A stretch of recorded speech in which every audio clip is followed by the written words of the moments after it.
وقال الذي آمن يا قوم اتبعون أهدكم سبيل الرشاد. اور جو شخص ایمان لے آیا تھا اس نے کہا اے میری قوم میری بات مانو میں تمہیں ہدایت کے راستے پر لے جاؤں گا.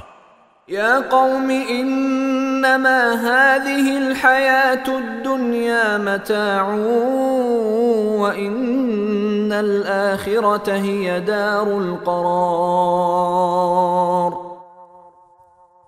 اے میری قوم یہ دنیاوی زندگی تو بس تھوڑا سا مزہ ہے اور یقین جانو کہ آخرت ہی رہنے بسنے کا اصل گھر ہے.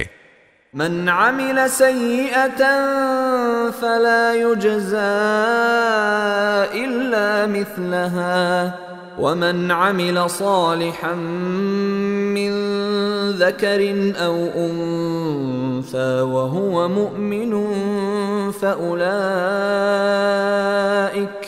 فأولئك يدخلون الجنة يرزقون فيها بغير حساب. اور جس شخص نے کوئی برائی کی ہوگی اسے اسی کے برابر بدلہ دیا جائے گا، اور جس نے نیک کام کیا ہوگا چاہے وہ مرد ہو یا عورت جبکہ وہ مومن ہو تو ایسے لوگ جنت میں داخل ہوں گے، وہاں انہیں بے حساب رزق دیا جائے گا.